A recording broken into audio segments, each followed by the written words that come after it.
Alrighty. Come on, Phil, come help me out, my friend. Woo! Okay.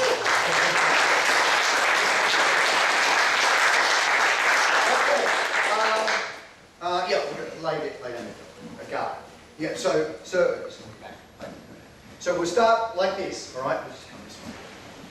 So we're here. First leg bar, first two, very simple. Okay, it's going to become way more complex. So don't think we'll start easy, and it's going to become increasingly more complex as we go. All right, first thing, we're going to step in here. So I'm going to step forward, crowd that leg, and lift this up. See my elbows high? Not here. So it's up. So because what I want to do is extend his leg like that. So high elbow. I'm going to say high elbow. Now point these toes.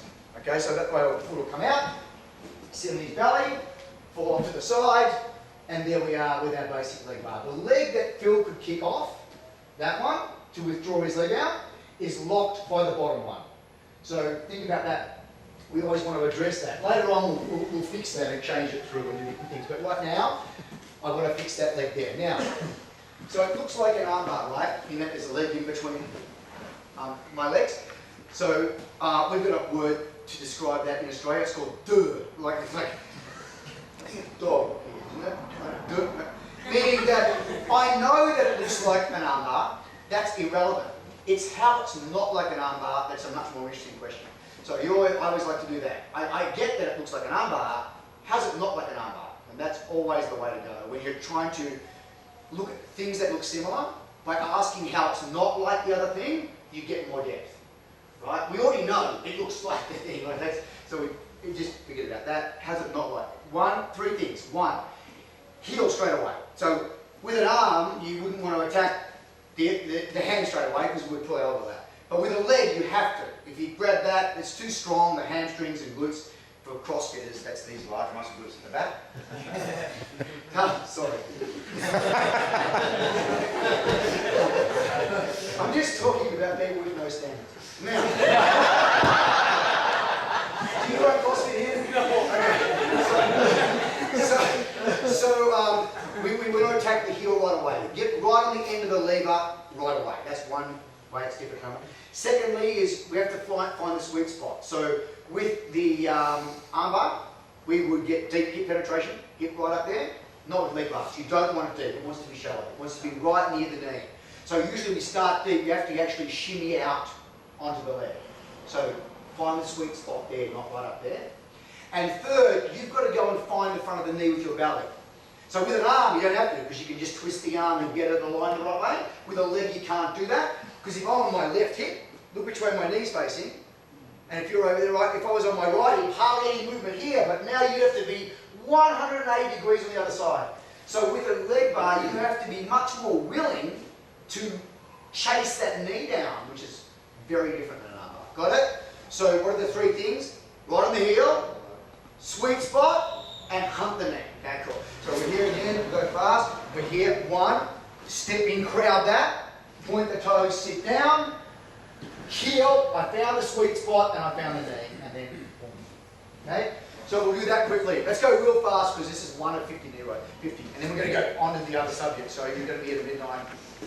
I don't care. I start waking up about 9 o'clock. Let's go. Thanks.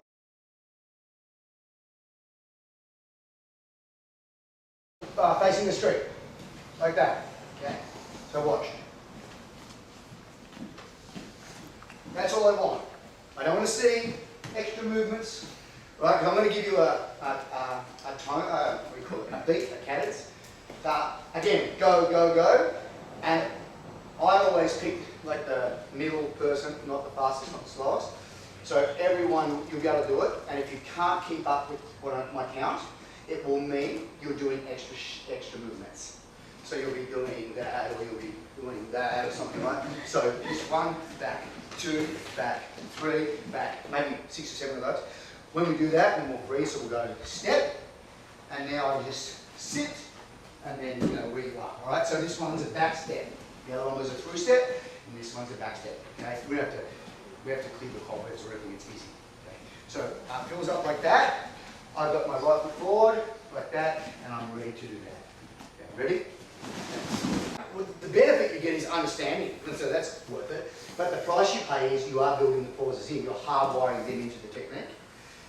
So to take them out, my advice is go way slower and remove them. So I'll go at a pace where I don't see the pause. And if I see the pause, I abort, go back out, and I dial it back until I can do it with no pause. And then if I can do 5 of them and not see the pause reappear, I dial the speed up. Another 5, I dial the speed up. So that's a really basic model, right? So break it down, but now your job now is to go slower than what you just did, but make those pauses disappear. Okay, go.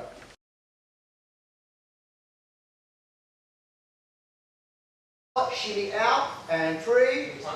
Yeah, in that one it's kind of obvious because it's kind of there, but later on, depending on where they move and roll, it can be really where you don't expect it to be, and you have to run and chase that thing down. You have to be more mobile for leg bars than for arm bars. Okay? Right, cool. So now we're going to get into the nitty gritty a bit more. Now, from here, there's one. We're going to do, let's do half guard. So he's half guard, he's got underhooks, he's got the whole shebang. All right. So we're here, we're going to come up and fight our way up to there. So he's got a classic half guard there.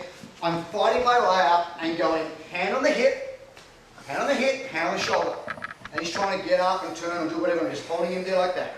And now I'm going to step right over to this position. So he's got the half guard, he's got underhook and everything.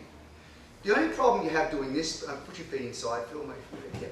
See my feet now, if I come up now, I can't spin. You see my leg? So the hardest part about this is getting that foot to face that foot.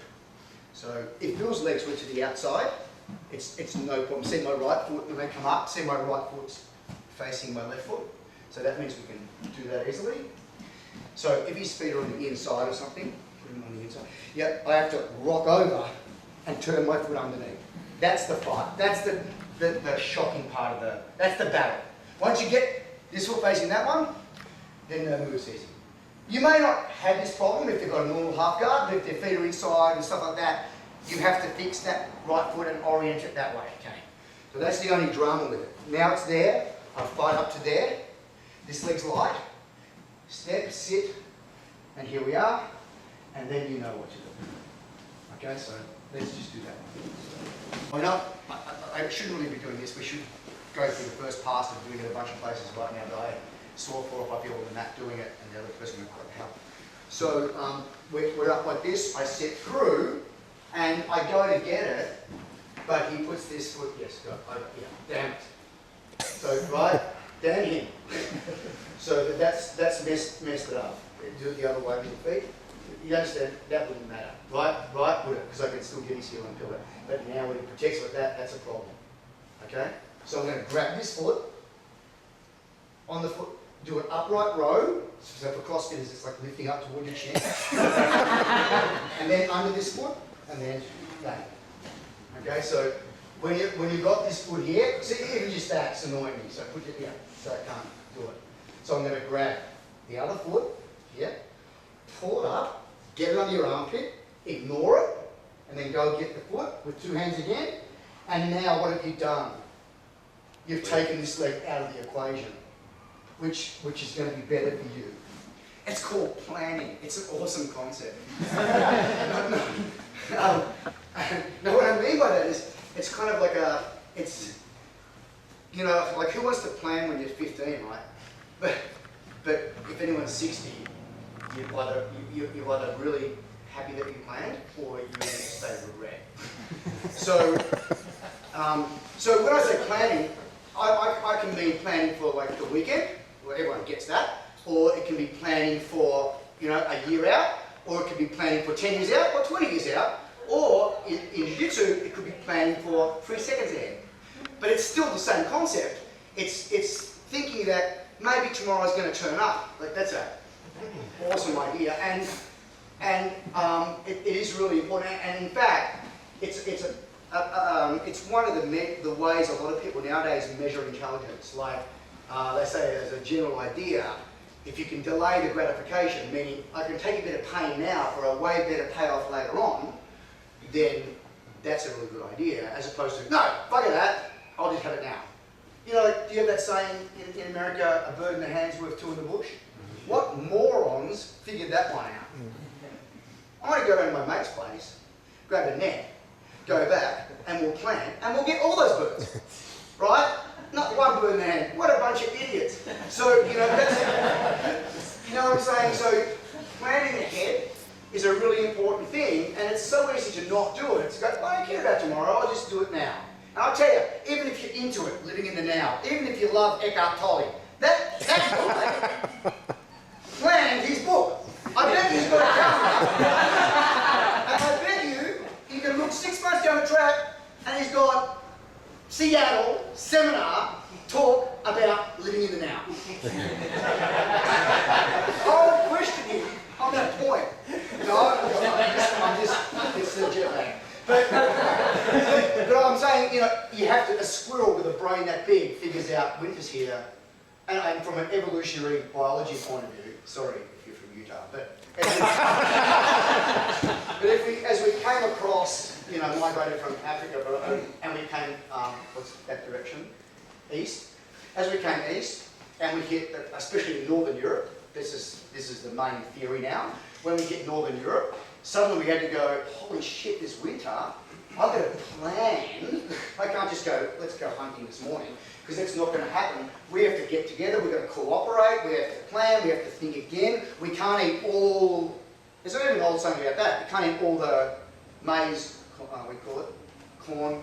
We can't eat all the corn seeds now, we're going to put some aside, and so it's that kind of idea that really got the IQs jumping up and people were kind of becoming cleverer about planning, not just, I'll do it all now. So it's a really important concept, right? And we do it. And in Jiu-Jitsu, even though it might only be 2 seconds away, it's still forethought.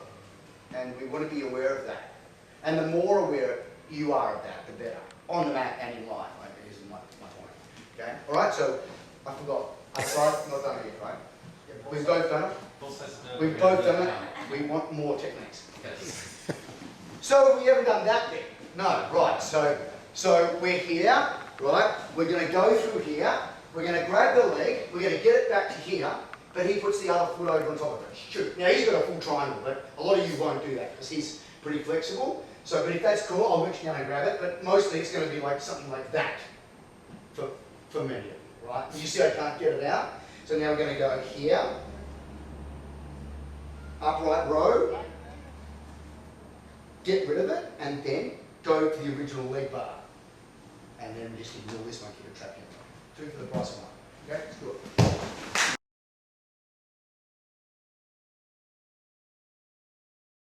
Quarter guard. So I've got a knee slice pass, and I'm here and he's trapped my leg. That's the right. I'm going to do that, no escapes. So knee comes through, your leg gets trapped. So first thing we're going to do is we're going to sit our butt back on our heel. The mistake I made, I remember my mistakes, and the mistake I made was going for the leg bar. Like flipping to the other side or sitting on the guy. No, just find your heel with your butt. And that'll kill his legs. And your knee should be up like that, and he feels the weight. And I should be able to do that and see my head's not moving. Whereas if I go there, it's like, you see I'm all wonked out. So I want you to go, find your heel with your butt. So this is light, and I want you to do that 4 or 5 times. You're going to find this spot. Once you find this spot, then it's going to work easy. So we go back, way back there. Now I'm going to bring this knee in and squeeze. So the mistake would be on the ground. So we step way back, and then we come in here, and see my knees up. So I've got his leg, you can feel it squeezing in. Now, your left hand's going to grab the bottom leg. I'm going to pull him back and just lock a triangle. And now I'm not going to do anything. He's going to start to escape, and then I turn. So as he turns towards me, oh, thank you very much. So we're just waiting here, and we're looking for that moment when he moves. Because his feet usually go down and move his hip or something. Move your hip. Oh, thank you. And then we go for the leg. So it's a little bit different in that we're waiting. There's a bit of patience. There's a moment of, I've done my bit. now it's your turn, Phil. Oh, thank you, and then get the leg bar. So there's that. Whereas the other one, no, we just hold the move. You know, we did the whole thing. So this is a different thing again. All right. So we're going to be in here. We're in this slice pass. He's trapped my foot. See my butt to my heel. This will be up here. You'll back step. You'll squeeze. You'll fall down, lock a triangle, and you'll just wait. Now he starts to run away. Oh, thank you very much. And then you go find him. Right, let's do that. The next two were half guard and quarter guard. And I like those, and the reason I really like these two is because I'm never put off by complexity. We do complex things. We fly helicopters whilst texting. So, no, we do, right? We do complicated things. We do way more complicated things than this. What I'm put off by is loss of opportunity. I don't like that. So, in other words, a technique can be really complex, but if the situation to try it happens all the time, you'll become really good at it. A technique can be super simple, but the chance to try it happens twice a year, you'll never get good at it. Like trying to figure out how T-Mobile doesn't sell data cards. You know, like there's. So you can go to Kathmandu and give someone in a hut $10 and they'll give you a data card and put your iPad works. America. Or is it just them? Is it just them? Who's the competition to T-Mobile? We don't have competition right now. It's you! Good corporate colors. That's awesome. The best comebacks I've ever heard. Anyway, point being, you know, what I was trying to get at was something can be very simple, but if it only happens once a year, you've got to change that data card or something once a year. You go, how do I do that again? You know, it's a simple, but so don't worry about things being complex. So what I love about those two is, how often do those two situations happen? All the time. So half guard and quarter guard happen like on a daily basis. So you can become really, really good at those ones, even though they look more complicated than those ones. Because there's the chance to actually do them when you're up and he's not got any grips and everything, you know. The chances to try them are nowhere near as many as the chances to try them, even though these are more complex. So I just want you to keep that in mind, because sometimes people go, they get put off by complexity. They go, oh, that looks complicated. Straight away, I don't care about that. I go, how often does the situation starting, how often can I get to the starting point of that thing? And if the answer is all the time, then I will invest. If the answer is hardly ever, I probably won't bother. So I think that's a nice, that's one way to think about it. Okay, cool? So we've got those four, now we can start to get into the seminar.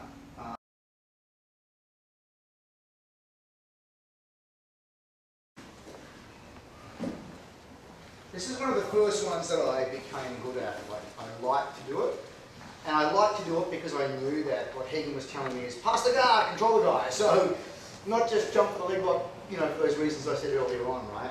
So north-south, we're going to reach down, way down here with our fists, leapfrog straight to the sit position. See our elbows are on our thighs, because if they're not and he full straightens his legs or pushes him, just put your feet to the ground, like that. See, do it again, Phil. See, but now, again, go again, I'm happy. Right, so elbows on my thighs, pull back hard, and then just release one. Okay, so you're going to go pull, release, and then when I release, we step over it, fall off to that side, lock a triangle, there's our. So north-south, fists, leapfrog, elbows, pressure, release, step over. So you're falling off the opposite side? I could fall to both sides. Okay. What would be the advantage to fall into that side?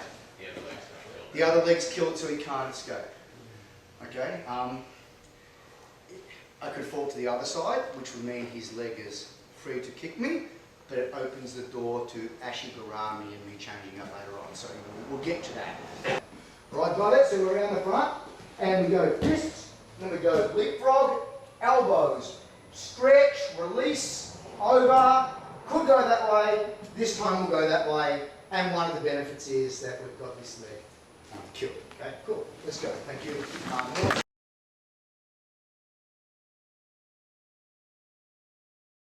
All right, I started here in the crossbody. I'm going to move to a switch base position. When I move to a switch base position, to get him to protect the mount, I kind of bump this knee, right? When he protects the mount here like this, I'm just going to lift up, step through. When you step through here, now you're going to hook that ankle, get right at the heel, and start to stretch like I'm putting my hand down on the ground. This knee comes up, and it swings under. Keep your boot on right there.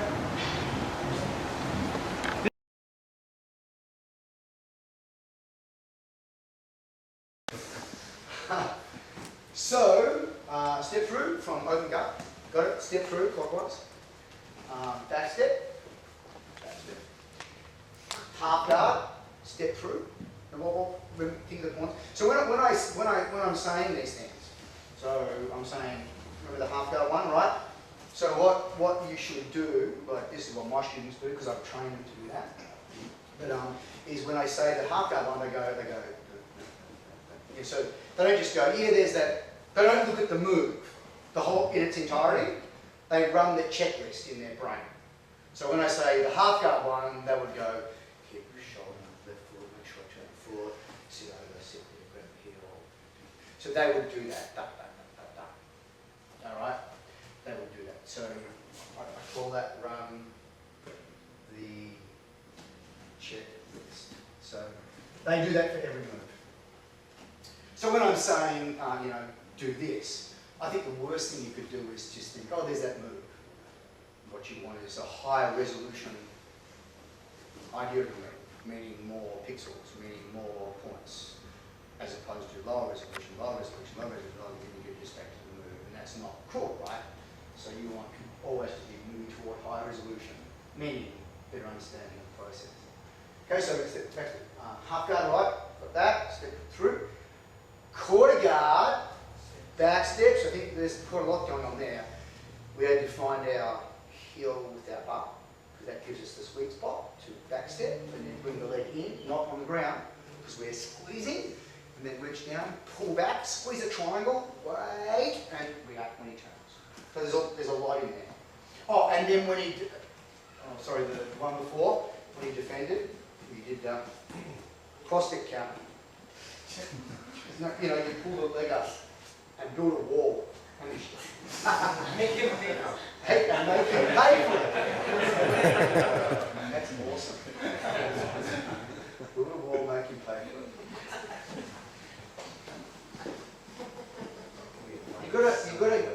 it. You gotta hold the triangle and then give him hope. So when he turns, you get it. This is exactly what happened to you, though. That was Pope, that poster, right? Pope? Was it the Obama Pope? You gotta work with you guys. I'm just making shit up. Don't pay any attention. I'm saying, everything I'm saying is based on 1 hour viewing of Fox News. It's pretty shallow. And so the next one's the north-south one. So with that one, reach right down, because I remember when I was learning that, I just jump up, and then I had to go and find the legs. So you should jump, and they should be right there. So really overreach, and then go up and get the leg bar. And then side control. That was one that I made up. I just like that. Are you videoing this? I'll show you something else. Good. So a lot of the time when I'm here, if I step through and he's got the legs, he still has his legs like the other way, or half guard. So he's got half guard, right? I step through, okay? I could just go for the leg bar, right? Just go for it, maybe get it. But if the camera can't see. Right? But if I do this, see? Now we can step over that. That's called what? Planning. Right, because I know that he's going to kick my ass with his other foot. Right? So we turn through, and instead of just going for it now, we did that to expose some real estate on that foot, And that allows us to do that, right, and fall down. Because if I don't do that, when I go down here, he starts kicking my butt with his other foot and drawing his leg out. So I know that he's going to do that. So instead of going for the one bird, I'm going to get the two. We're going to go, I know I can go for it now, but if I just do that first, now we can't use that leg. And there you go. Now I'm happier because two is better than one. Just mess the whole page up. Okay. Pretend we did that. Because I'm doing this for me, I want to get something out of it as well. So what I get out of it is, not having taught this for ages, is an opportunity to think, how can I best deliver it? And that would have been good, because we had one way to kill the leg when it was crossed over from one, from the quarter, where we did that one from? We did it from the quarter guard, right? Yeah. And now we've got one from the half guard one. So